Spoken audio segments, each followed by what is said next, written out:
Hello, everybody. God, I didn't expect to make this video soon. Woo! I'm still hyped for it. God damn, sorry if I just screamed in the ears. Last time in chapter 68, 69, whatever, I just made it into 2 videos. 2 hours of fucking life right there for me. Woo! Craziness happened in that chapter. It hit my mic to my face. I'm so hyped, if you can't tell. This is one story I'm solely passionate about, and I love. I fucking love this story.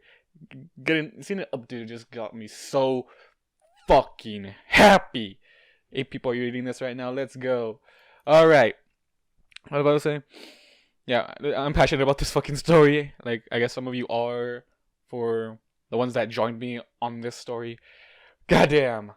This chapter called The State of the World and Those Who Live in There. Last time, though, after Max's mind craziness BS happened, he, I guess, talked to the Tree of Harmony, which was an alicorn in his mind, but it's Harmony. Her name is Harmony apparently, which makes sense.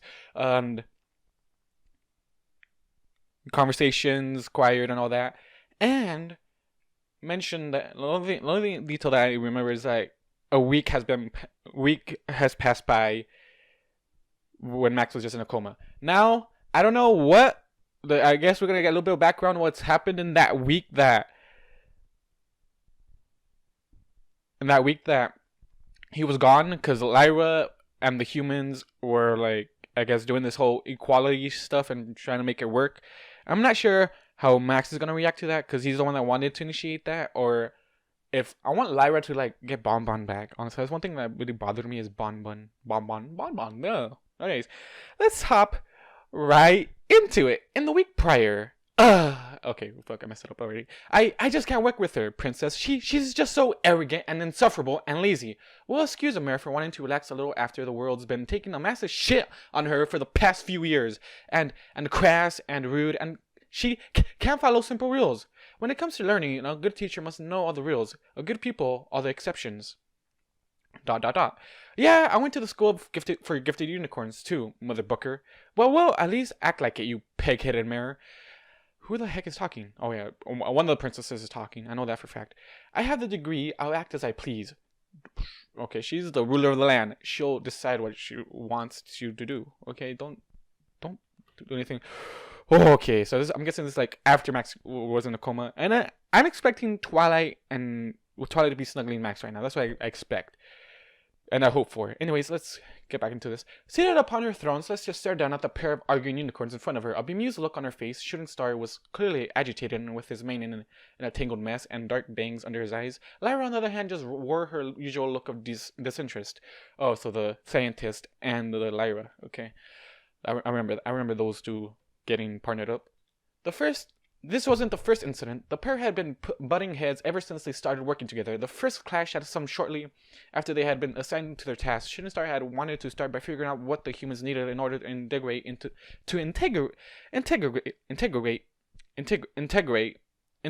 Equestrian society, supplies, resources, land, and the like. Lyra had found a cushioned couch somewhere in the palace and promptly took a nap. I feel like Lyra wants Max just to deal with it. I don't know why, probably because he's a king. I feel like he just wants that. Lyra just wants to do that. They're already in Equestrian society. It's just don't treat them as pets. That's the only thing here that needs to be done. Anyways, back to this. When Shooting Star had found her, he had attempted to get her to help. He would have had an easier time filling a leaky bucket with water. Similar episodes had transpired on and off the past couple of days, with the pair often at each other's throats about topics as simple as what type of foods the humans would need and where to get said food. They would continue to argue until it eventually devolved into a shouting match, with both unicorns stopping off in a huff. Even now, they each were nearing the end of their proverbial rope. Noses pressed together, they continued to shout insults at one another, and would have continued to do so had Celestia not finally decided to step in. Enough! One word, barely louder than a whisper, was all it took for silence to fall over the throne room. Once more standing, Celestia began to descend the steps of the dais, all while speaking to the pair. I realize that these are not ideal circumstances for either of you, and it is clear that your personalities clash with one another. However, I'm not asking you to be close or to even be friends. I'm asking you to put aside your differences and work together to improve a species' way of life. Reaching the bottom of the dais, she glanced between the two ponies. Shut up. Shooting Star at least had the decency to look somewhat ashamed. Lyra not so much. She stared up at Celestia, a small frown touching her muzzle. Celestia returned her look. Miss Heartstrings, I know this past year hasn't been as kind as it should have been. You can say that again, Lyra muttered under her breath. Hey, Lyra, it's been a week. You got out of prison, or the mental hospital. You should be happy for the time being, even though you're probably stuck with this new task Celestia assigned you. You can tell I'm passionate about this story. I love it. Celestia continued, as though she hadn't heard. I'm sure you'd like nothing better than to go home and put this whole mess behind you. Unfortunately, at the moment, you are the only pony we know of that can understand the humans. That means you are a main translator for the time being, unless we're able to find another with similar abilities. She raised an eyebrow. Would you happen to know if there is another similarly gifted individual we could all call upon? Lyra was silent for a moment as she chewed on her tongue. I know a zebra that might fit your description, but I refuse to work with him due to our personal history together.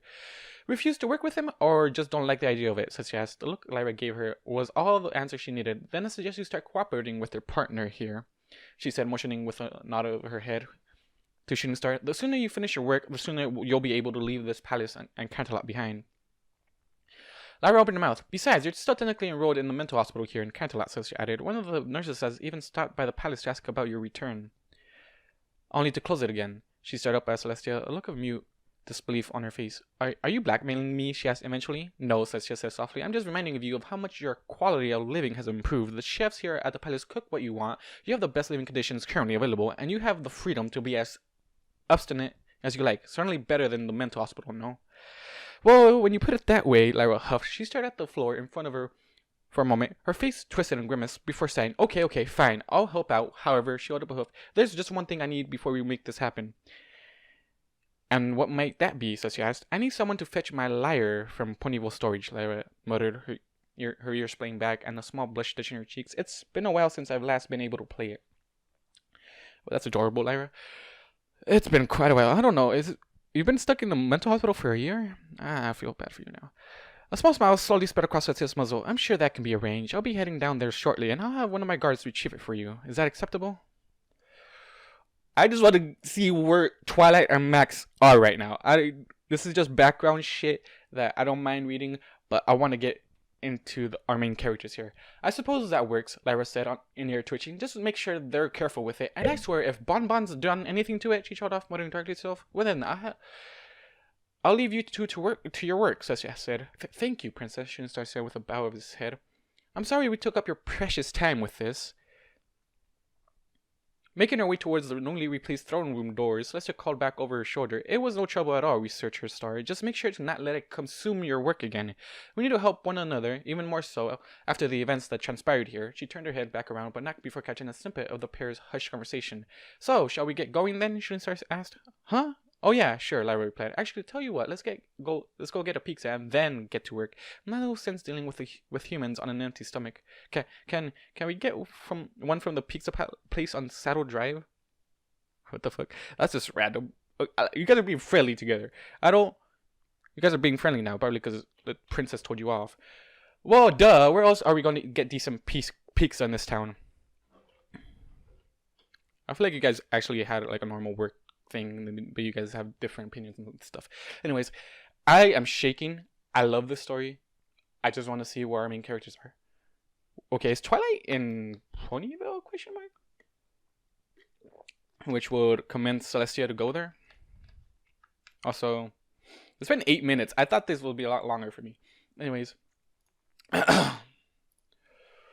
Oh, I'm so happy right now. A smile on her lips, Celestia exited the throne room, allowing the doors to close quietly behind her. The 4 royal guards positioned on either side of the entryway quickly fell and stepped behind her as she made her way down the hall. There were still some clear signs of spellfire upon the walls and floors, but the cleaning staff had done a remarkable job thus far, and the halls of the palace were beginning to look like new once more. There were certain parts of the castle, mainly the ones Discord had demolished in an attempt to get to Twilight and her friends, that would take longer to repair, but all in all, Canterlot Castle was slowly returning to normal. Turning the corner of the hall, Celestia blinked in surprise as she almost bumped face first into Luna, who was headed the other direction. Both sisters backpedaled, their wings flaring slightly, causing Luna to nearly drop the folders she had under one of her wings, I'm guessing, until she caught them in her magic. The guards just eyed each other, the 4 Oriole guards studying the 4 Lunar guards with muted wariness. While it might have been only the battle mages affected by the ex-archmage's mind control, the events were still enough to cause some tension between factions of the guard. Sister, Luna says softly, picking up Celestia, forgive us, we didn't hear you approach. Just in the forges, she placed him back under her wing.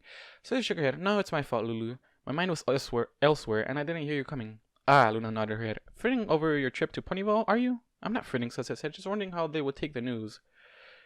The same way they've always taken it, Luna said with a small smile, with compassion, excitement, and perhaps a party to celebrate, should Pinkie have her way.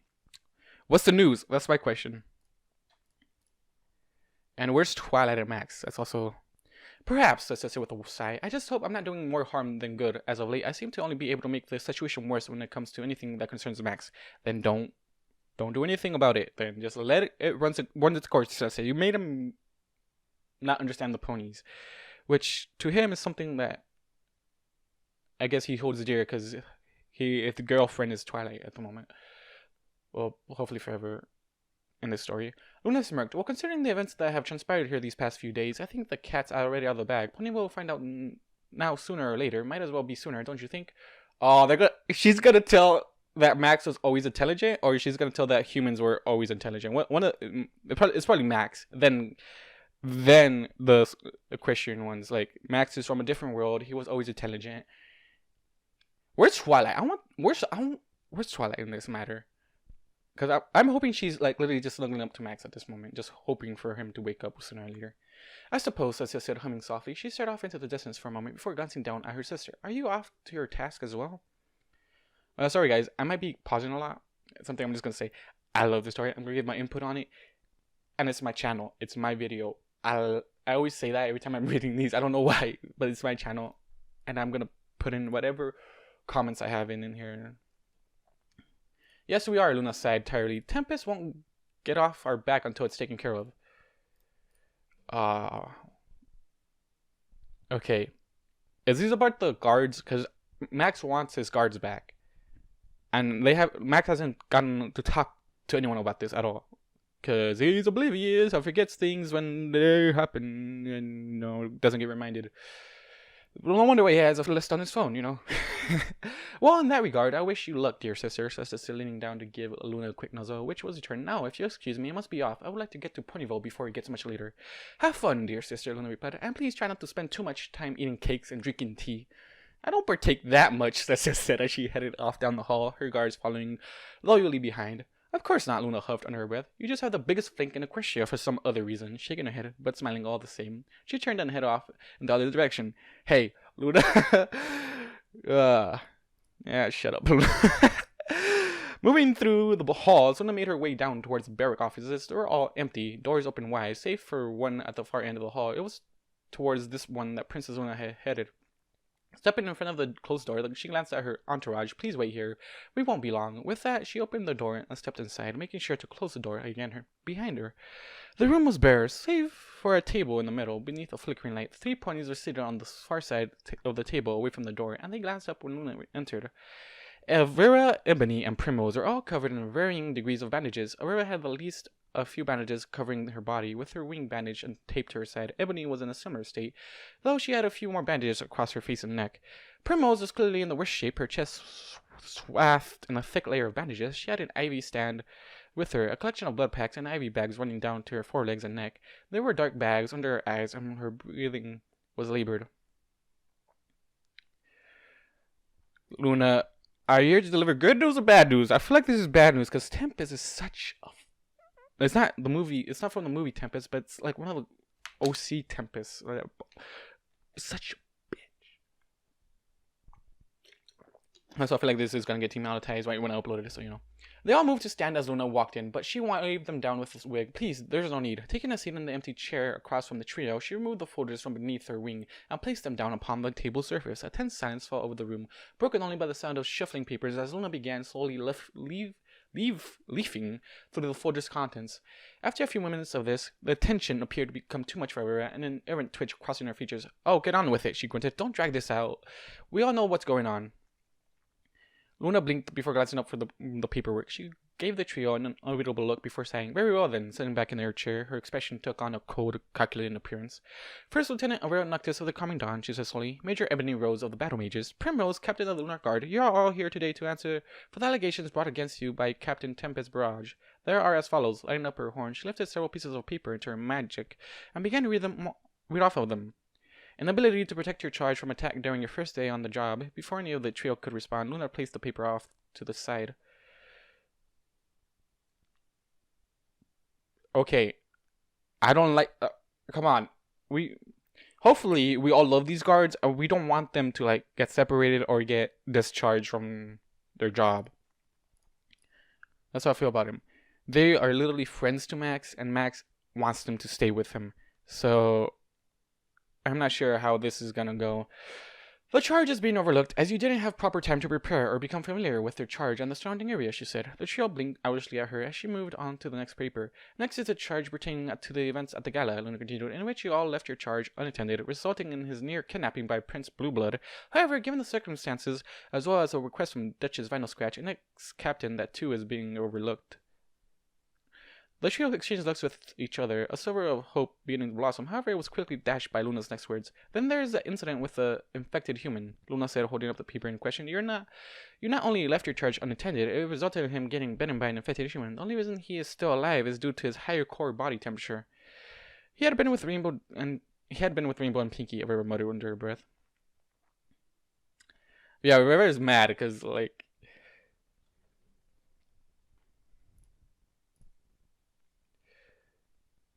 it's because like they didn't like Luna or Rainbow. I think it's Rainbow. I think it's just Rainbow that doesn't like, or Technic of Twilight Springs doesn't like the guards. I'm not sure why. They're here to protect Max. I'm not sure why they feel uneasy around them, which I don't understand. Luna cocked an eyebrow. "Are they trained guards?" Whenever shook her head, she continued, "Then they are not substitutes. One of you should have gone with them, regardless of who else was with him. Regardless, that's not the end of Tempest's list." She also noted that you allowed your charge to illegally enter a human show, allowed him to enter the every forest mere days after being attacked by an infected human, as well as a few other infractions that we personally believe she included for pettiness' sake, Luna mumbled, giving the papers a bemused look. "That includes your behavior," however, the Luna Guard includes your behavior. However, the Luna Guards tends to be a little more relaxed in their solar counterpart, so we guess we can overlook that as well. "So, are we getting out of this?" Ever asked, somewhat hopeful.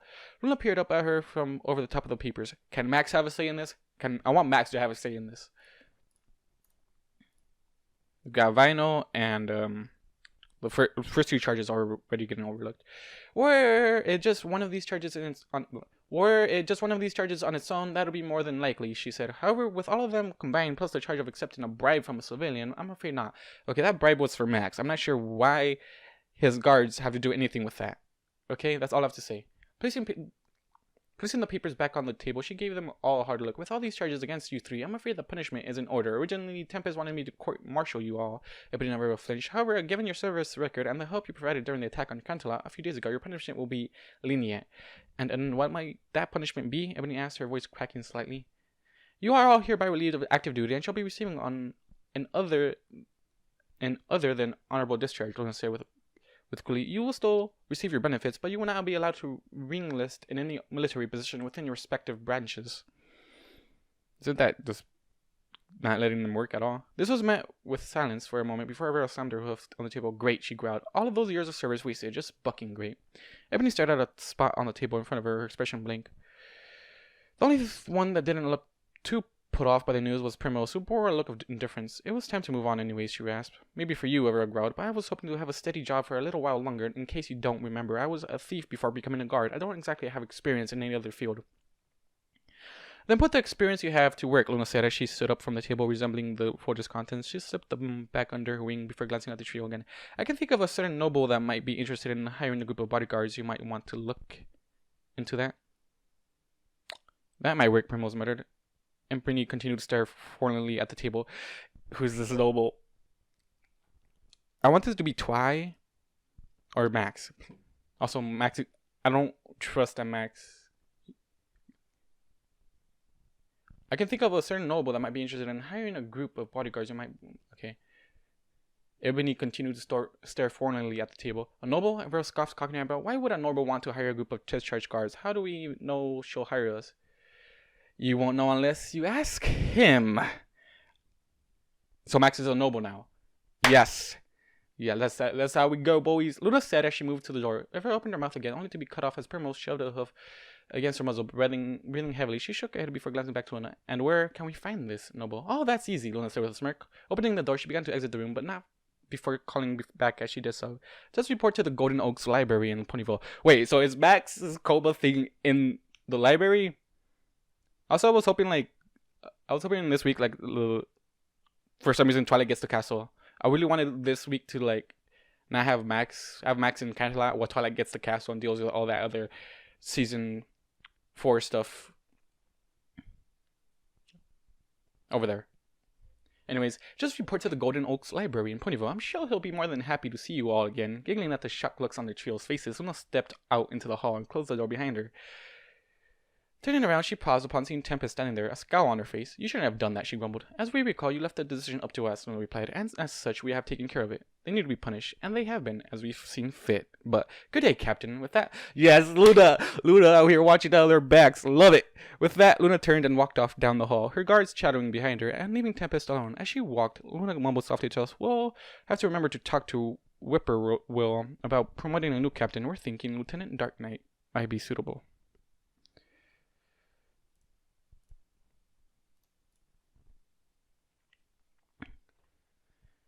Why does Tempest have such a thing for them? Like, get the heck out of here. Excuse me, Princess, one of the guards spoke up, but Lieutenant Dark Knight and Tempest don't really see eye to eye, as it were. They'd be constantly butting heads about decisions in the guard. We know, Luna answered without turning her head or slowing her pace. It's about time the Captain Tempest is reminded that she is the captain of the solar guards, not the lunar ones. She was silent for a moment before adding, we'll also have to have Whippoorwill remind Tia to promote Sergeant Stacker now that Riva has been dismissed. And Ivory is deceased. What happened to Ivory? With a sigh, she shook her head. Too many promotions for unfortunate reasons. Ivory died? Aw, now I'm sad. The group slowly made their way back down the corridors, heading back towards the main part of the castle. They passed several groups of maids who were working hard at cleaning the remnants of the fight. Several humans were helping with the heavy lifting. There was a slight tension in the air, but for the most part, the ponies' gazes were most curious than anything as they eyed the humans. Word was getting around now about the humans' intellect, and the news was being met with in generally one of two responses: acceptance and wonderment, or pig-headed refusal to entertain the idea that humans were anything but mindless animals. Alright. Before we go into it, I'm hoping when Max wakes up from his coma that there's like a big surge of magic energy from the Tree of Harmony, which just lets every human and pony interact and conversate with each other. Can that be a thing? Please, I want that to be a thing. Unfortunately, oh damn! I just had to. I'm so hyped now. Unfortunately, most of the nobles were in the latter category, but there were exceptions, such as Fancy Pants and his supporters. It had been an uphill battle trying to get the nobility to agree on new laws concerning humanity, and one unfortunate Alicorn had drawn the short straw when it came to the task. Yeah. Speaking of which, Luna's ears perked as the sound of raised voices reached her from around the next corner. Hearing it as well, her guards tensed, readying themselves. She waved them down with a wing before venturing out to see what was going on. Everybody's so freaking... I guess, on guard. Makes sense. Since Max destroyed or killed Discord. No, actually, he had a fight with Discord. He defeated Discord, but Vino was the one that killed Discord, or Reddit in this case. Can't wait. Outside the doors to one of the assembly rooms, a group of ponies were gathered. Several members of the SAS were standing guard, watching the events transpiring before them with stoic expressions. Although Luna could see twitches of annoyance flicker across their faces, a royal healer was present as well, her eyes hidden beneath the signature blindfold mask that was a part of her uniform. And in the center of the group, Twilight Sparkle was in the process of chewing out a noble who looked as if words were going in one ear and out the other. For the last time, the crown will be paying to repair all damages, but will not be spending money on improvements to your home, Twilight growled. If you want a third pool added to your property, you'll be paying for it yourself. The noble opened her mouth to offer a rebuttal, but stopped when Twilight continued. And should you continue to press this matter, I shall have no choice but to have you detained until further notice. Glaring at Twilight, the noble then huffed before turning and stalking off, her nose held high in the air. Twilight, you're handling the politics now? I don't think that's a good idea for you. Muttering under breath, Twilight sat down and rubbed at her temples. Unbelievable. Strands of her mane stuck out in odd directions, and she had dark bags under her eyes. Yeah, she's not having a good time here. Having fun? Luna asked with a smirk as she approached. Ears perking, Twilight glanced around. Oh, hi, Luna. I didn't know you were still awake. And to answer your question, no, I'm not having fun. Sighing, she struggled to her clothes again, her splinted hind leg giving her some difficulty. Oh, shoot. How Princess Celestia has dealt with this for so long without going crazy, I don't know. I'm trying to work out laws and policies that will help everyone adapt to the integration of Christian humans into our society, but the only thing the nobility wants to do is find ways to profit. There's nothing noble about them, she added in a growl. Yes, it's sad to see that state that... I agree. Yeah, it's sad to see the state that Tia allowed the noble houses to fall into my absence, was said. It used to be that a pony was only granted titles and lands for great deeds they performed for the crown and country. Now it's a bloodline trait with no pony earning their title anymore. It's passed on, much like one might pass on a sweater or a family heirloom. More like a pair of dirty socks, Twilight grumbled. It didn't help matters that I couldn't find a good position for my leg while sitting. It's been bugging me all day. Tomorrow I'm probably going to just say screw it and bring a cushion in to lie on. Alright. So it's... okay. I want to know where Max is in this current moment, because Twilight is barely dealing with the noble jackwads of Canterlot, and they're only trying to profit off of this crap. And if any of the nobles complain about decorum, Luna asked, cocking an eyebrow, then I'll offer to break one of their legs, and then they can deal with it as well. Twilight snapped. I'm trying to keep a cool head, Luna, but these ponies are just so pretentious. It's not even funny. Gritting her teeth, Twilight closed her eyes and taking a deep breath, began her breathing exercise. I've had more success with working with Piggy Pie on an issue, she muttered. There's no need to lie for our benefit, Luna said good-humoredly. I'm not lying, Twilight grumbled before returning to her breathing. Luna watched her head for repeat the action several times before the approach of the royal healer drew her attention away. She glanced down at the unicorn, unsure where she should focus her gaze, as the mare's eyes were hidden behind the ornamental blindfold mask. Why Celestia had made that part of the healer's standard uniform, she didn't know. Your Majesty, the healer said, her voice soft. Based off of what I'm sensing, I would like to request that Princess Sparkle's duties be delegated to something less stressful. I'm concerned for her mental and physical well-being. Yeah, but if Max was the one deciding this, he would be like, alright, to bed with you. That's the only reason I understand Max's mind at this moment. This is why I love this story. No, I can handle it, Twilight said. I just need to take a breather. My leg's a little stiff, but nothing I can't handle. I'm fine, really. With all due respect, Your Highness, the healer said, turning her head into Twilight's general direction, this level of stress isn't good for your mentality or physically. You're exhausted, your body's not able to focus on healing itself, and when was the last time you ate? Twilight puffed out her cheeks, but looked away. As I suspected, the healer said, this environment isn't a good place for healing, and that's not even considering what ramifications it'll have on your foal, so I really must insist. Yeah, boys! We were all assuming yes. I know her I know the foal's name, which is kind of crazy, but I know the it's a girl. I know the name. Don't ask how I know that. I just know it. A stunned silence fell over the hallway at the healer's words. Several of the members of the SAS, those who were closest to Nightlight, stiffened, their eyes widening. Both Twilight and Luna locked gazes, their mouths hung agape. My foal? Twilight stammered. But I don't have a foal. Not yet, but you're currently in the very early stages of pregnancy, the healer said. The signs are all there. The other healers and I noticed it after all the excitement. When all the princesses were being examined, it's faint, but your body is already starting to redirect some of your natural magic towards your womb. This only happens when a mare's egg is in the process of fertilization and implantation. But Twilight muttered, her brow furrowing. The only male I've been with is... She showed off, and her eyes widened in stunned realization. Interesting, Luna murmured, rubbing her chin with a hoof. Glancing down at the healer, she inquired, shouldn't it be too early to tell if she is indeed pregnant? Estrus ended only a few days ago. After all, we thought it took longer for the signs to show. Like I said, it's very faint, but we can still detect it, the healer answered. Her body is preparing itself, channeling magic where it needs to go in order to support life in her womb. Of course, there's still the chance the egg might not take, but I highly doubt it. 9 times out of 10, when the womb is saturated with the mare's magic, the pregnancy takes. The greater amount of magic, the greater of the chance of success. And given who this particular mare is, the healer shrugged off and shrugged his shoulders. Yeah, she is literally the element of magic, so. Yeah, boy, she's having a kid. Let's go. Very interesting, Luna hummed. She was silent for a moment before corners of her lips began to twitch upwards. Who will be more excited about this news, we wonder? Tia, Cadence, or your mother? Money is on Tia. I'm pregnant? Twilight mumbled, staring off into the distance. She lifted a hoof and tentatively touched her stomach. Pregnant? Well, we have seen stranger things happening before, although this is certainly up there, Luna says softly before turning up to the SAS guards assembled around them. We think it would be for the best that Princess Sparkle lay down for a bit. Would you mind escorting her to the medical ward? It's where she's taking up residency, if we recall correctly, at least until her human can be moved to a private room. Yeah. Well, I wonder how he's gonna take the news. That's his daughter. Oh, I can't wait to see Max's reaction to this. I hope he's happy about it. I honestly hope he's happy about it.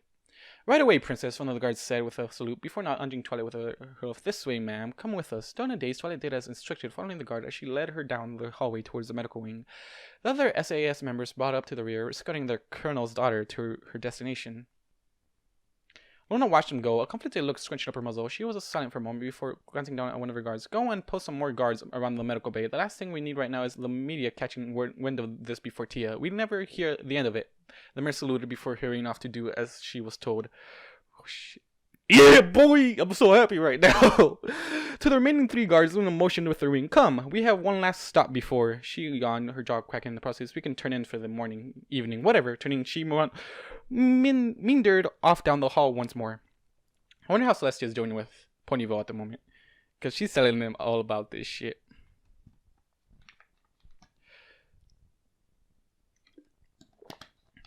It took a bit longer to reach the destination this time, as it was in a completely different section of the palace. As such, the guard Luna had dismissed earlier to bolster the medical bay's watch had managed to catch back up before they arrived.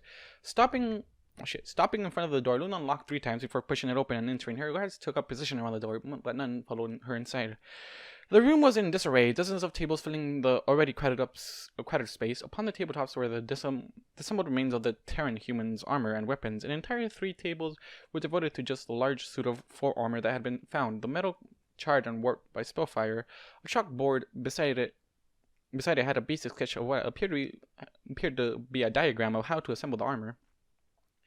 Luna took a moment to glance around at the chaotic mess before calling out, "If this is a bad time, we can always come back later." There was a loud squawk followed by the sound of something metal being dropped. Before, with a whirring noise, Dr. Mac Griffin wheeled himself out of a side room on his motorized wheelchair. His appearance was disheveled, with clumps of feathers sticking up in odd directions and black circles beneath his eyes. It was clear he hadn't slept for a while, yet he greeted her with a wide smile. "Ah, Princess, I wasn't expecting you so soon," he chirped, readjusting his glasses. "We managed to finish our other errands in a prompt manner, and thus are here ahead of schedule," Luna said, stepping further into the room. Good, Matt Griffin said with a nod, clicking his talons on the armrest of his chair. He slowly spun in a circle, his gaze drifting over the sea of scrap. Truly remarkable what they were able to build, especially given the lack of resources. "Please do not take this the wrong way, my dear doctor," Luna said, "but if you could get to the reason you requested our presence, we'd be most appreciative." Again she yawned, placing a hoof over her mouth. "Excuse us, but we'd like to wrap this up so that we might soon find the comfort of our bed." Matt Griffin blinked before nodding his head again. "Very well, if you'd follow me, please." Turning, he wheeled himself back into the side room he had just emerged from. "They are in here." They? Curiosity piqued. Luna followed after him. The side rooms were smaller than the main room and filled with a half a dozen or so filling cabinets. Dozens of papers were stapled to the available wall space, and each covered in sketches and scribbles of various designs, most of which looked oddly similar to Max's old device, aka his iPhone. Oh, are they reproducing it? That's the question. I hope Bags gets the royalties for that. That's honestly what I hope for. Like, Max wouldn't care about the money, but I hope he gets the royalties for it, because he's been through a lot of fucking shit in this fucking world. Oh shoot, my dad's here. I'll be back, guys. Real quick. Hello, everybody. Okay, back from... need to talk to my dad about stuff. Anyways, don't remember where I left off, so I'm gonna go where I bookmarked it. And there, seated in the middle of the room, Matt Griffin waited. As Luna entered, he pointed upwards with a talon, motioning towards the ceiling.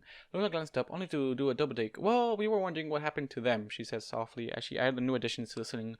A handful of red pods dotted the corners of the room, each one filled with a pony suspended in the glowing glue. They were conscious, their limbs twitched and jerked weakly, and their eyelids fluttered, nestled amongst the pods. One of the doctor's changelings peered curiously down at Luna. It tilted its head to the side, chirping softly before fluttering down to land in front of her. We had thought they had perhaps escaped the city in the confusion, Luna hummed, but it's clear now that they didn't. She eyed the potted forms of Dark Flare and his diminished gang for a moment longer before tisking softly. Well, that's one less thing we need to worry about. We'll be able to call the guards back from the search. What are you going to do with them? Put them in the dungeons? Matt Griffin asked, willing his way up beside her. Luna shook her head. The dungeons were severely damaged in the attack. Many cells have holes in them now, or are missing doors and bars. Nah, leave them where they are for the time being. They should serve as a good enough prison until other lodgings can be prepared. Besides, she added, glancing down at the changeling arrows, they'll provide a nice meal for our friends here. She rubbed at the changeling's head, earning a happy chirp from it. That will work marvelously, the Griffin chirped. For whatever reason, these two buggers have been hungrier than usual lately. A steady, stationary source of food will do wonders. Kinda hard to feed them when most of the staff is distracted with cleaning and repairing. Now, are they gonna eat them? Question mark. That's the question. We shall send two of our lunar guard up to keep an eye on them, Luna said as she made towards the door. Though they may be in the pods, we don't want them getting away before they can stand trial. We are sure our sister will want to see to their sentencing personally. Speaking of which, Matt Griffin called after her. Where is your young bonny sister? I had originally sent her for her, seeing as I was sure you'd be asleep. Luna paused in the doorway. She's taking care of something that probably should have been done a long time ago. Max Bean. Oh, good fucking wait! Oh man, I should. 35 minutes. Let's go, baby. Let's go. Standing on top of a wooden stage erected outside of the town hall, Cecilia couldn't help but smile as she looked around. It was clear that Ponyville was still recovering from the vines that had nearly consumed the small town. Scaffolding and ladders were everywhere, and many buildings, though the holes had been patched over, were still in need of a fresh coat of paint. Debris and refuse were scattered about in large, organized piles. What made her smile, though, were the ponies currently milling about the streets. Despite the hardship they had just faced, the residents of Ponyville were as cheerful as ever. They chatted happily with one another. As they worked, laughter and song occasionally breaking out amongst them. Earth ponies moved through the crowd, heavy loads upon their backs and shoulders. Unicorns lifted beams and planks of wood into the air, where Pegasi would hammer them securely into place. Even those that could not work due to age, be it too young or too old, had helped out in other ways. The scent of cooking food filled the air as soups, sandwiches, and a variety of other simple foods were prepared and served. To those that were fixing buildings, foals ran through the crowd, dispensing water and other pupils. Humans were in the mix too, though it appeared that the citizens of Ponyville had yet to hear about their newly revealed sentiency. Using pulleys and rope, the humans helped lift loads too heavy for the local unicorns. Wait, so they don't know yet? They don't know yet? I'm pretty sure, Actually, no, Twilight and them didn't know until... I don't know. I'm not even sure if, the whole gang, the main six, well, except Twilight. Twilight knows because she's been dealing with people trying to take profit off of it. I'm pretty sure Twilight's friends, main six, don't know because they were left here in Ponyville after Twilight went back to... Is Twilight still wearing her collar? Or Max's collar? I want that question answered. Sister's smile grew even wider when she spied a light purple unicorn foal resting upon her human's shoulders, a hard hat that was entirely too large covering the filly's head from her seat upon the human's shoulders. She directed him about as he carried baskets filled with freshly baked muffins through the crowds. Ah, it's Dinky! The ponies of this town never cease to amaze me, Cecilia thought, as she continued to watch the activity. They were all working together in such perfect harmony that she didn't want to break the flow. Sadly, though, she needed to. Important matters needed to be addressed, and this was a discussion that was long overdue. Yeah, so like when... I guess... I think it would be Max's decision. But, you know, he's not really hiding it. Lotus knows. I just popped out into my mind. Lotus knows he's intelligent. Sighing softly, she moved forward and tapped her hoof against the edge of the platform. It wasn't loud, but it was still somehow managed to catch the attention of almost every pony present. Pausing in their tasks, they slowly began to gather around the platform. Celestia waited until most of the town had arrived before beginning to speak. Mayors and gentlecolts, I apologize for stealing you away from your task, but I have a few things I must discuss with you. I know these past few days have been rough for both Canterlot and Ponyville. I try and keep this brief so that you may resume returning your fair town to its former glory. This caused many of the other ponies to puff out their chests in pride. Celestia had to resist the urge to giggle at the sight. Many things have been brought to my attention during this conflict, she continued. A few of them, in retrospect, I should have seen coming. We should have seen coming. She paused long enough to glance down at a small group of humans that had gathered near the back of the crowd. Oh, yeah, life is changing. Maybe for the better, maybe for the worse. That's for all of us to decide in these coming months.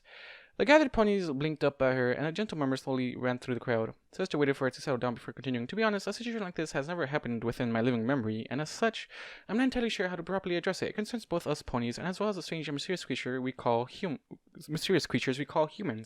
Many ponies turned to look at the growing back pack of humans gathered behind them before turning their attention back to Celestia as she spoke once more. You may find what I'm about to say hard to believe at first, but I assure you that every word I speak is true. And she said for a moment. She fell silent, as if gathering her thoughts. I suppose the best place to start would be the beginning, glancing around at the sea of ponies before she inquired. You're all familiar with Princess Twilight's human, correct? Well,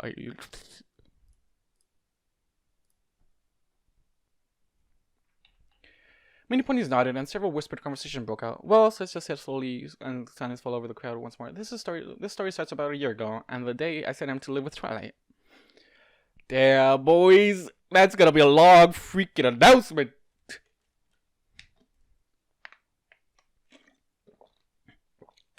Alright, different point of view now. Seated on the plush sofa, Vinyl Scratch stared out of the large bay windows that took up most of the wall. Through them, she could see the entire equestrian countryside splayed out before her. There was Ponyville, nestled snugly between the Everfree and Whitetail Woods, and Saddle Lake looping lazily around it. To the north, she could see the white clouds and rainbow falls of Cloudsdale, the mobile city hovering high in the sky, and further west, just barely visible deep within Whitetail Woods, was the small hamlet of Oakvale. The sun was beginning to sink beneath the horizon, casting a fiery orange blaze across the land. She could feel the sun's warmth, the dying sunlight bringing forth her inner vampiric glory. Blackened eyes stared wearily across the land as Vinyl drank deeply from a tankard filled with her own special brew of homemade cider. She remained like that for a few minutes before a soft click signaled the front door opening. Ear twitching, Vinyl continued to stare out the window as the door swung open. She didn't have to turn to see where it was. The scent, the sound, and the presence was enough to inform her who had just entered the house. Octavia hummed softly as she moved further into the house. Each step accentuated by the rustling of items shifting in bags. About halfway across the room, she paused, and a soft gasp escaped her lips. "Oh, Vinyl, you surprised me." She was silent for a moment before asking, "Honey, what's wrong?" A frown crossed Vinyls face. Why do you think something's wrong? You're up early," came the simple reply. I'm not up that early," Vinyl said softly before taking another sip from the tankard, even though she couldn't see her. She could practically hear Octavia rolling her eyes. "Vinyl, please, how long have we lived together? 8 years, right?" 9, actually, Octavia said, "and I can count the number of times I've caught you up before the moon on my hooves." "That's not true," Vinyl pointed. Pouted. Vinyl, my dear, my little DJ honey. What? David tittered huskily. "You put the stereo in stereotypical when it comes to vamponies. If I didn't know better, I would assume that you turn to ash and sunlight with how easily you avoid it. Now tell me, what's wrong?" What's wrong with the Vinyl? With a soft sigh, Vinyl flopped her head back, turning it slightly to peer back at her mare friend. Octavia was standing in the hallway, a pair of saddlebags filled with groceries across her back. Upon seeing Vinyl looking at her, the gray mare gave her a weak smile. There was no fear in her gaze, despite for the black eyes and long fangs currently adorning Vinyl's face. Vinyl stared at her before laughing softly. "It never ceases to amaze me that these eyes never scare you." "It's because I can see the love in them," Octavia said softly. Vinyl studied her face for a moment before letting out a sigh. She lifted her head, returning to gaze through the window and the countryside below. "I couldn't sleep," she said softly. "My mind won't rest." "You thinking about what happened a few days ago?" Octavia asked, moving around the couch to stand in front of Vinyl. The setting sun cast a halo around her head as she positioned herself between it and Vinyl. Vinyl nodded. "That and some other things." She paused long enough to drain the rest of her tankard, smacking her lips, and she looked up at Octavia. "I'm tired, Octavia. I've lived a long life, longer than most anything alive can claim, but I'm starting to feel worn out, wrung out, like I have no energy left. I'm just so tired."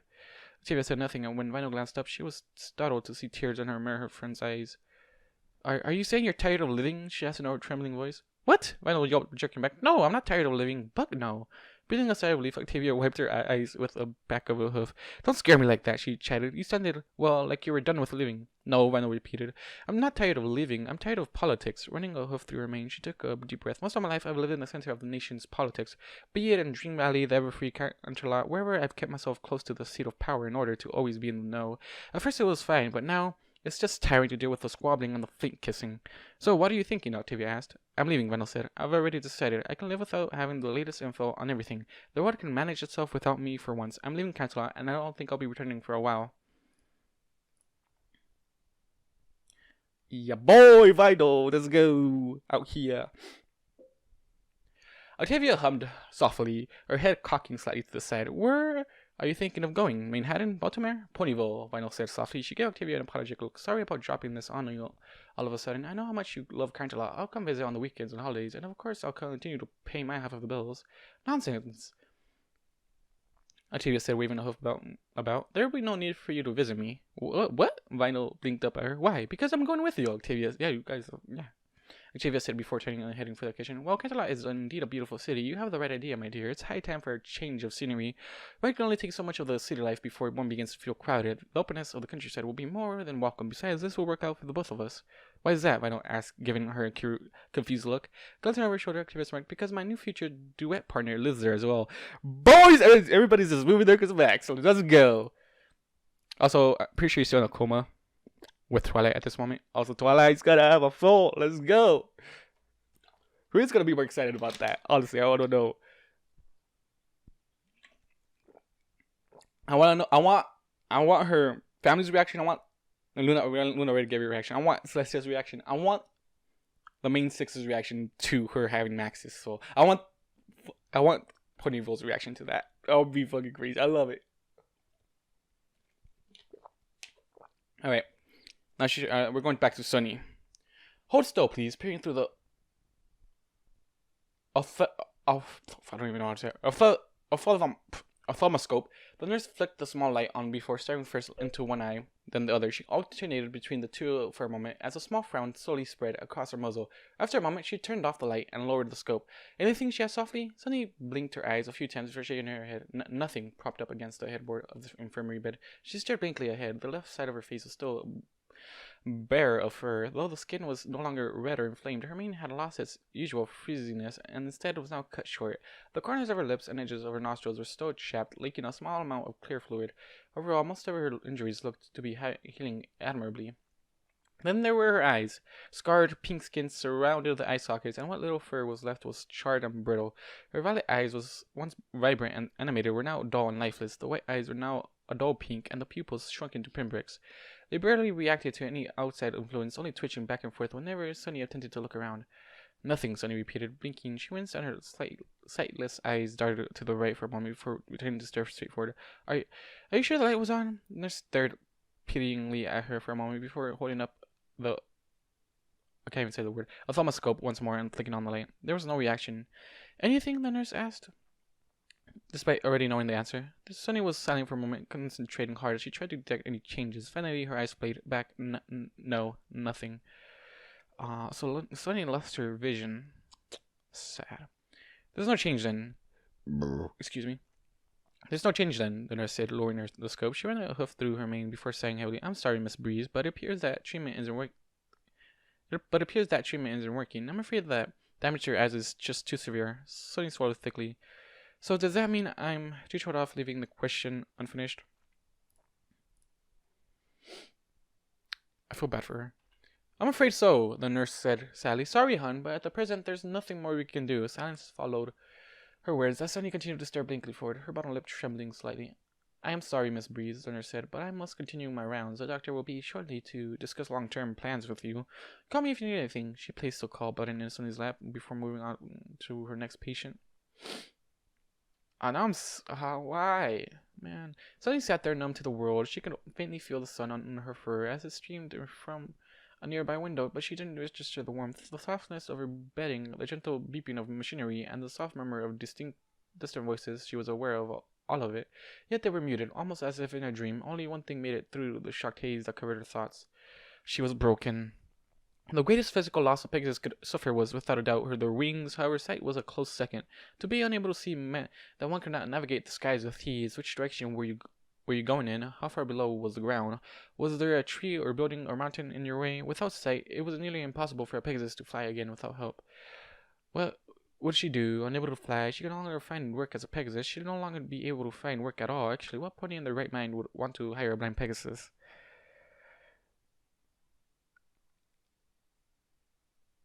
I feel like this is all just gonna correlate to Max just being friends with them and just wanting them to live a perfect life.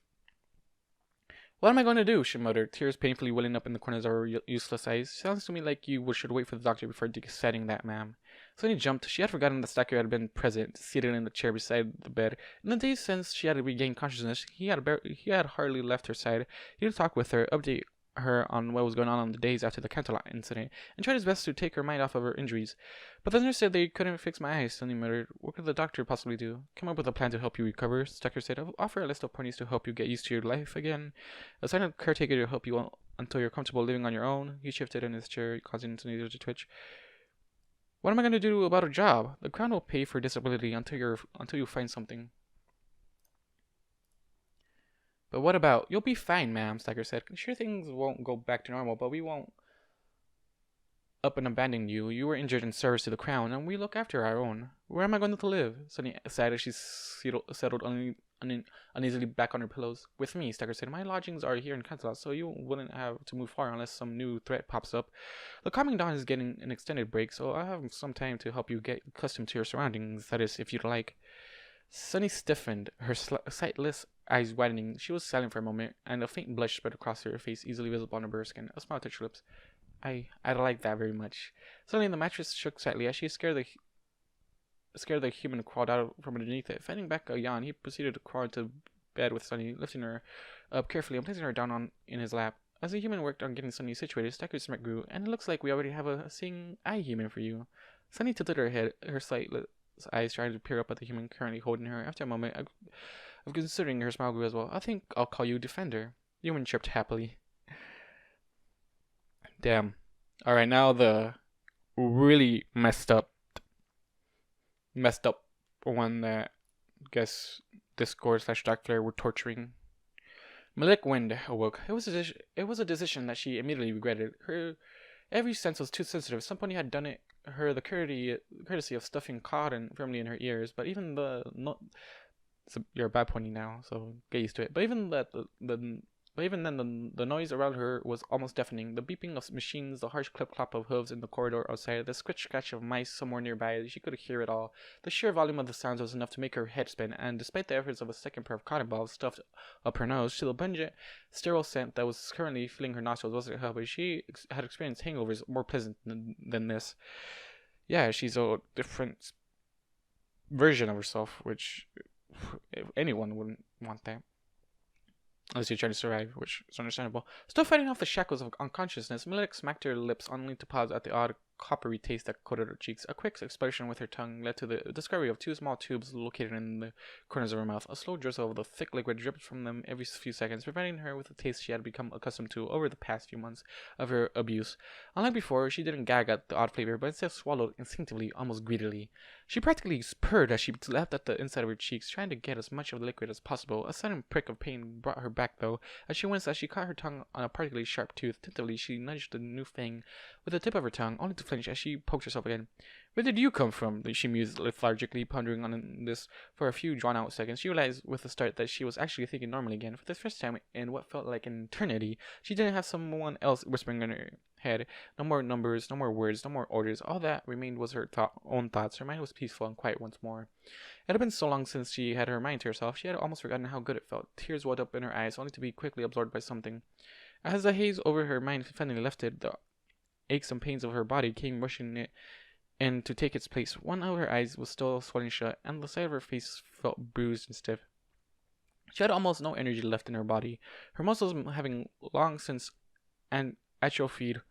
The air around her felt cold, the warmth of the blankets just draped over her a welcome luxury, although the soft material felt odd against her wings, her new wings.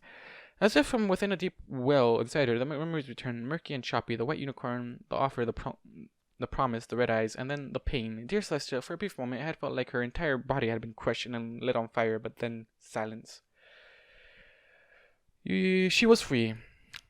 Yeah, you just literally turned yourself. You literally agreed to be a vampire. Or a bat pony, for that matter. The sound of some pony sighing next to her snapped her back to the present. The sight itself had been soft, but thanks to her new hearing, it had been as though somebody had blown right into her ear. She said ear swiveled about to face the source of the noise, and the feeling of the cotton balls shifting around sent shivers down Malik's sides. There came another sigh, just as painful as the first, before a voice spoke up. It was young, and it had a slight lisp to it. When is she gonna wake up? Malik's heart skipped a beat. I don't know, hun, another voice said softly. This one older and more feminine. The sound of it caused another skip. It might still be a while. The nurses say that she's very sick. She needs to rest so she can get better. She's lucky to be alive, if what they say happened to her is true, she said a third voice, deep yet soothing. More tears sprung to Malik's closed eyes. But she is gonna wake up, right? Nurses seemed to think so, came the reply from the female, though it sounded as if the speaker was fighting back tears. There was a quiet swallow, although she heard it plain as day. Remember, honey, she's been through a lot. She might be a little different when she wakes up. Doesn't matter, the young whispered. She's still my sister? It says 50. I don't know. Despite her groggy state, Melodic was still able to recognize the speakers, especially the younger one, the annoying nickname he called her, the lips that came from his two missing front teeth. There was only one pony in Equestria that could be, and the realization was enough to bring more tears to her eyes. She had to see him. With great difficulty, Melodic cracked her unswollen eye open at some point. Some pony had wrapped a white cloth around her head, covering her eyes. It was just thin enough that it could still observe her surroundings. The everything appeared as though it was in a muted white fog. However, the material was thick enough that it stopped the light from hurting her eye too much, something that she was grateful for. It took her eye a second to adjust, and even then everything was blurred. Lifting her head slightly, she caught sight of the three whitish blobs gathered around the edge of her bed, splashes of yellow and red scenting them. One was smaller than the others and was actually seated at the foot of the bed. As she watched, the smaller blob squirmed slightly before whining out on board. One of the other blobs shifted, almost as if to chastise the smaller blob, but Melodic beat them to it. You're always bored, booger breath, she rasped, her voice little more than a wheeze. All three of the blobs stiffened. One of the larger ones let out a soft gasp before the smallest one suddenly burrowed into her with a cry of ch.70. The other two blobs quickly followed suit with cries of their own, clinging to her as they cried. Melodic cried with them, her blindfold quickly taking on a crimson tint as her tears soaked into the fabric. She clung to her little brother, refusing to let go even when a couple of healers arrived to see what all the fuss was about. She continued to cling to her little brother even after the healers had left. A pair of night guards arrived a little late, while later, their eyes glowing red. They took her parents off to the side where they talked Twilight with him. Even as unconsciousness began to claim Melodic again, and she slowly drifted off to sleep. She clung to her brother, and for once, after so long, she was happy. Oh, shoot, that just made me sad. Alright. Oh, shoot. No, damn it. Went to the bottom of the page. Didn't want that. Oh, damn it. I think I just see Max's part is going on. Nope, that's... No. Okay. Alright, 3 more random parts to read. Okay. Making her way down the hall, a lone healer sighed softly to herself as she went. It had been a long week for her and her sisters, but things were beginning to wind down now. They had been overwhelmed at first by the sheer number of injured ponies flooding into the medical wing. It had taken them some time, but now most of the ponies that they were tending to were in stable condition. While some were still bedridden due to their injuries, plenty were well enough to be released. This not only freed up a lot of bed space, as the medical ward was now spread throughout half a dozen different rooms at least, but it also meant the healers had less patients to look after, so they could focus their attention on those few cases that were much more severe. In fact, it was to one of these severe cases that she was now currently headed. Rounding a corner in the hall, she slowed to a halt outside of one of the rooms.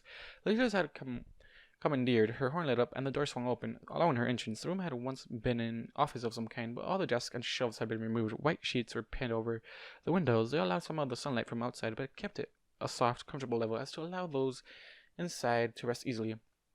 Medical beds ran ran around the circumference of the room, their equipment set up beside them, ready for use. Several of the beds stood ready, their sheets cleaned and pressed. Although many of them had been stripped bare, the occupants having already been released, only 2 beds still remained occupied.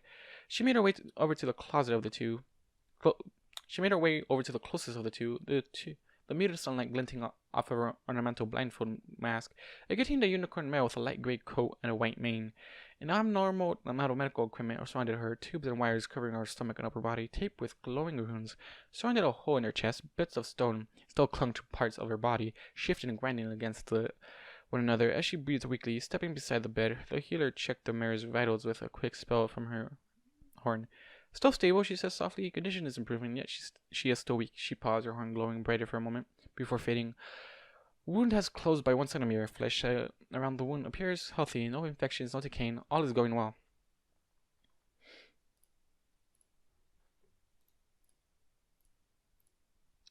Okay. After this one,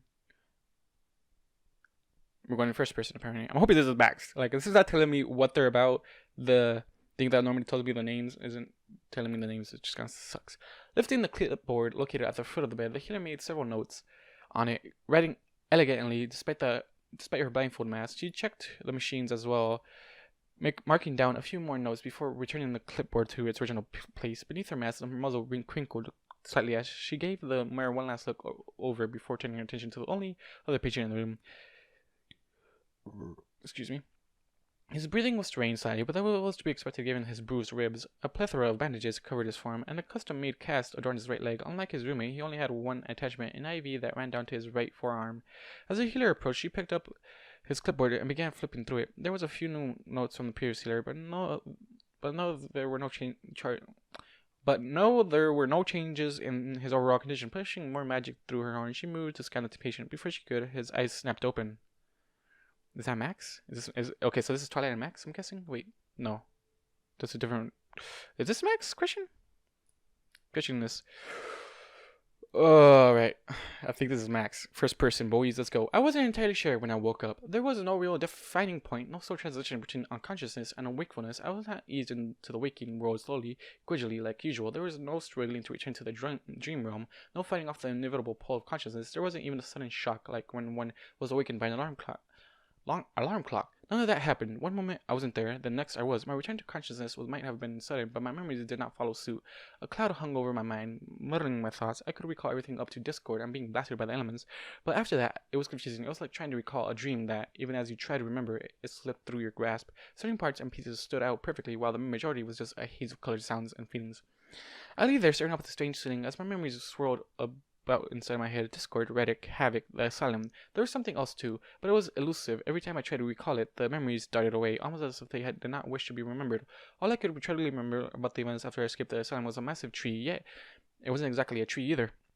Why did thinking about it make my head hurt? I puzzled about it for a few more minutes, until I felt like I had most of my memories sorted out as best as I could manage. Then I sat up. The first thing I noticed upon moving was that I wasn't as stiff as I thought I'd be. Sure, my limbs felt sluggish, but there wasn't any of the normal pops or snaps that usually accompany my movements after sleeping for a while. Max, my boy! The second thing I noticed, more from the startled squawk she let out than anything, she was a pony that was currently standing beside my bed. She had on a strange metal mask that covered her eyes and the top half of her muzzle. Wait, where am I? The top half of her muzzle. Designs were etched onto silver material, and her horn poked out of a hole located in the top of the mask. Ignoring the weird mirror as she attempted to get me to lie back down, I threw back the blankets. I started to swing my legs out of bed, only to pause upon seeing the cast around my right leg. Where did you come from? I muttered, my brow furrowing as I stared down at the cast, eyeing it for a few more seconds. I shrugged before lowering the cast-covered foot to the floor. Tentatively, I put some weight on it, only to wince, while not excruciating. It was still painful to stand on the leg without some support. A quick glance around, and I grabbed on nearby IV stand, using it as a makeshift staff. I took a few experimental steps, testing out my mobility. While not exactly idle, I could move about with minimal discomfort. It'll do for now. The mirror had dashed in front of me, and I was now frantically trying to get me back into it. I pushed her aside and headed for the door. There was someone I had to find. That better be Twilight. That better be Twilight, Max. Come on. Come on, my boy. Come on. Also, I'm guessing no one can understand him again. Like he understands what situation he's in, but he wants to find Twilight,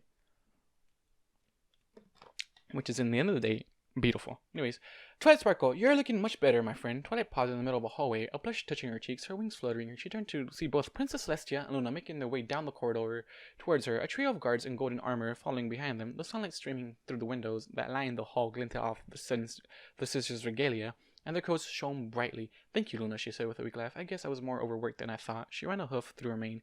While not as pristine as the real sisters appeared, it was certainly better than the rat's nest it had been earlier in this week.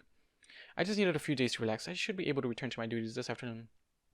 Luna nodded, while not so subtly elbowing her sister in the side. Celestia had the decency to blush. That won't be necessary, my faithful student, she said softly. I must apologize to you. I was so wrapped up in trying to put the pieces of Canterlot back together again that I haven't considered the strain that had already been placed upon you. You shouldn't have had you dealing with the nobles by yourself. Twilight opened her mouth to reply, but Luna beat her to it. And, Luna asked, cocking an eyebrow, and I should have given you more time to relax and recover, especially after everything that's happened to you.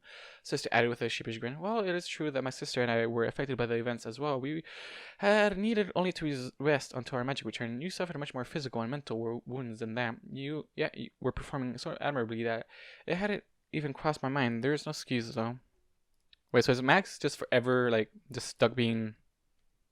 I guess not understanding the ponies? I would hate that.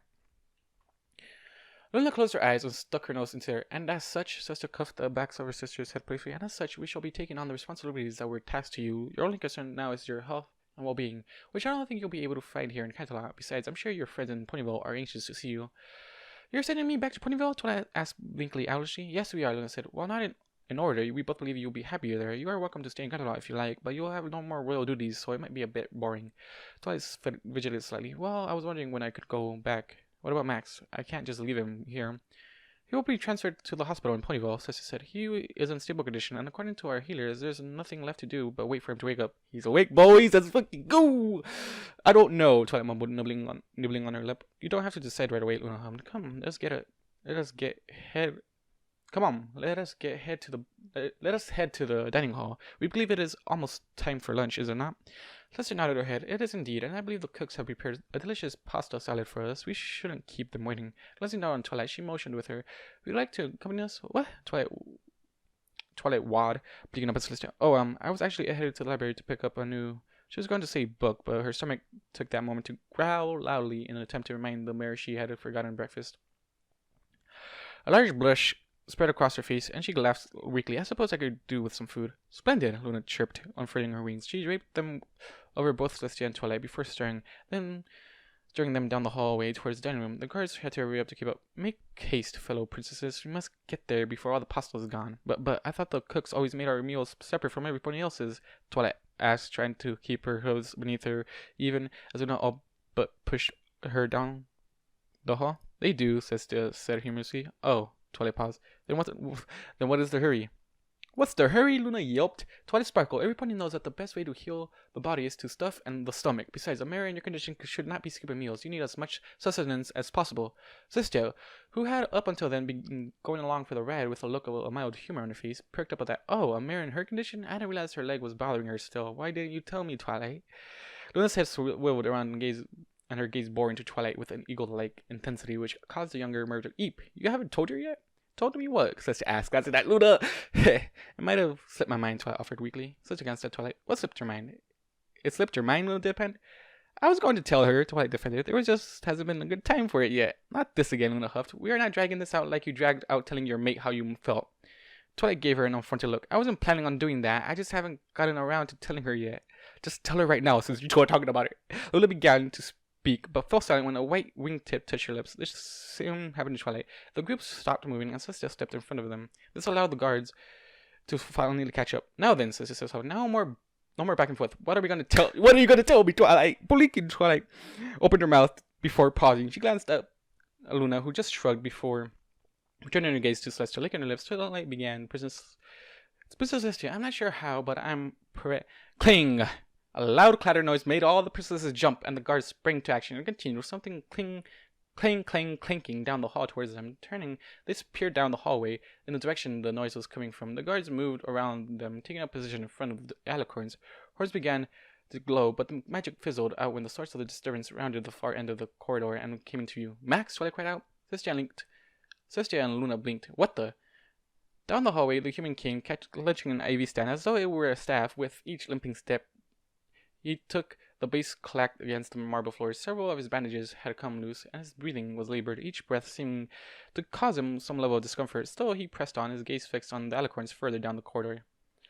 He's awake, Luna asked dumbly. Oh dear, Celestia mumbled as the human stumbled slightly. He really shouldn't be up and about just yet. As she spoke, a healer came dashing around the corner after the human. Princesses, I'm so sorry, the mare called out. I tried to get him back into bed, but he wouldn't listen. It could be he didn't understand, so I said, did you try hoof language? The mare nodded even as she hurried to catch up to him. Yes, but he won't listen. We best take care of this quickly before he hurts himself again, Luna said softly. The group moved forward, Twilight taking the lead, heading to intercept the wayward human before the healer or the princesses could reach him. Though there came another clatter from an adjacent hallway, and 3 ponies sprung out. Two of the ponies, guards with emblems signifying lower rank on their armor, seized the human and dragged him to his knees. The third pony, a noble unicorn with white fur and red mane, lunged up and none too silently grabbed the human's head and shoved a thermometer into his ear. A few seconds later, it beeped and the stallion held it up triumphantly. Aha! Just as I suspected. Silverstream, Twilight growled, her eyes narrowing. She quickened her pace. Ignorant of the approaching ponies behind him, Silver waved the thermometer around, a sneer of his face. I knew it. This human is one of those freaks that attacked Canterlot, hiding under the princess's very noses, no longer though. As Silver gloated, one of the guards holding down the struggling human glanced over his shoulder, his eyes widened upon seeing the approaching princess. His partner, confused at the reaction, peered down around as well. Silver remained oblivious. You can't hide any longer, freak, Silver sneered. Once I expose you and you are dealt with properly, the princess will thank me for my service. I might not know what you plans were concerning Twilight Sparkle, but she'll no doubt thank me for exposing her. What the fuck is this guy doing? Where do you think you two are going? Where do you think you two are going? This last part was directed at the 2 guards who had released the human and were currently backing away. Sir, one of them said nervously, nodding pointedly down the hall. Still hanging off the human, Silver turned around. Upon seeing those approaching alicorns, all of whom had various looks of displeasure on their faces, his face paled, which was rather impressive, seeing as his coat was already pristine white. Prince! He was lifted off his toes when the human suddenly stood up again, using the IV to stand to support himself. Silver flailed about until a hand grabbed his throat. He pulled him off of the human's shoulders, and he found himself eye to eye with an annoyed-looking human. Now, see here, you... The hand tightened around his throat. Still glaring at him, the human growled softly. Get your fucking hoofs off me, you damn dirty pony. Twilight almost tripped over her own hoofs. He spoke, and I could understand him. Let's fucking go to the... That's all I wanted to hear. That's what I wanted right now. Giving Silver one last shake, Maxon dropped him. He bounced roughly upon the hard marble, clasping into a pile off to the side. Luna eyed him with barely concealed contempt as she drew near. Lieutenant, she said, calling to one of the 3 guards accompanying her, kindly take this one to the holding cells. My sister and I will deal with him later. What about these 2, ma'am? Lieutenant asked as she motioned towards the 2 nervous-looking guards. We're assuming that he told you that it was urgent. You did, as he said, Luna asked, cocking an eyebrow. At least we hope that he tricked you into following him, and you didn't say accept any bribes. He said the lives of one or more princesses. He said the lives of one or more of the princesses were in danger, ma'am. One of the guards replied shakily. Luna eyed the pair critically. Very well, she said slowly. Off with the both of you. Nodding, the 2 guards scampered off down the hall. That was certainly interesting, Luna said as she watched them going. Turning, she joined Celestia and Twilight. As they finally reached Max, the healer was inspecting the human, her horn glowing as she scanned his leg. She breathed a sigh of relief upon discovering that his wounds hadn't worsened. And what, pray tell, are you doing out of bed? Luna asked. I can think of a reason, I just said slyly, glancing down at Twilight, who was staring up at the human in a mixture of delight and worry. She moved forward, wings spread, when he stepped forward, obviously waiting for a hug that never came. All parties blinked as the human sidestepped around Twilight, completely ignoring the hug please look she was giving him, and moved to stand in front of Celestia and said. He stared into her eyes, his face expressionless. Celestia returned the gaze, and an unsure look crossing her face. Max? Twilight asked softly, her face a mask of confusion. Luna just watched on bemused. Their looks of curiosity and uncertainty quickly turned to shock and alarm when Max suddenly reached up and slapped Celestia full on the face. Full on in the face. The end. I'm guessing because of what Discord or Reddit told him about how he was treated and shit. I mean, this is all like a little pity thing. Now, I think Max just needs to let it out of the system. Oh, come on. He just slapped Celestia. Woo! That's gotta be an interesting cliffhanger. Anyways, guys, I have no clue when the next chapter is gonna come. I know there's in some part 5 is up. I'm gonna read that, but fucking damn it, man, I'm gonna read that, but I want more story-driven chapters. I don't like the interludes that much. Anyways, guys, thank you all for watching, listening. Oh, and Max can talk to them. They all can understand each other now. Let's fucking go. I'm so done here. Anyways, guys, thank you all for watching, listening to what you guys do, and I'll see you guys in the next video. Goodbye. 100,000 stories have filled my head as I look for the answers in what I've read. Secretly waiting for my life to change.